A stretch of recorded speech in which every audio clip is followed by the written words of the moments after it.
The ranking member just said that quote, Joe Biden was opposed to corruption. Really? So opposed, he leveraged $1 billion of American tax money to fire the prosecutor in Ukraine who was investigating Zolochevsky at Burisma, the company Hunter Biden sat on the board of. Wow.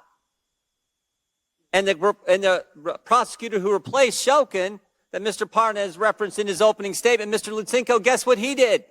He took Zolochevsky off the wanted list and dropped the charges. Wow, he's really, really opposed to corruption there. Mr. Bobulinski, who's the big guy? Joe Biden. Are you sure about that? Because when Jordan, Joe Biden. You sure?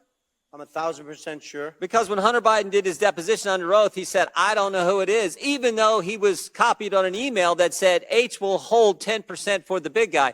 You sure it's the big guy is Joe Biden? 1,000%. And there's other text messages that back that up, that the brave whistleblowers, Shapley and Ziegler, have produced, not from my phones, not from my BlackBerry that I took screenshots from. They took them from subpoenas directly from Apple's iCloud that back up the fact that Hunter knew the big guy was Joe Biden. The big guy is the brand. The big guy is the lift. The big guy is the one who showed up at golf outings, who took phone calls and meetings and lunches and dinners with Hunter Biden and his business associates. Is that right? Correct. Mr. Galanis, you referenced in your opening statement, May 4th, 2014, you were at a party at a restaurant in Brooklyn, New York. Can you tell me who else was there? Yeah, it was a birthday party, so there were more than 100 people there, but amongst them was Devin Archer, myself, the host, Alex Kuklarski, Yelena Baterna, her husband, and then Hunter Biden joined. And tell us, I think you referenced a phone call that took place. Tell the committee what happened with that phone call. Who was involved in that phone call? As I testified in my opening statement, it was Yelena Baterina, her husband, myself, Hunter initiating it, Joe Biden on the speakerphone, and Devin Archer. So there was a little pull aside where that group of people you just described were pulled aside, and Hunter Biden called his father's or called the vice president. Is that accurate? That's accurate. And then tell me what was discussed on the call. The discussion I testified was a relatively short discussion, but it was a discussion about their Yelena and Yuri coming to town. As I testified specifically, they talked about being good to his boy, and it was. Ended. Well, let me ask you this. Mentioning that, Mr. Galanis, let me ask you this. Did you get the impression Joe Biden was expecting the call?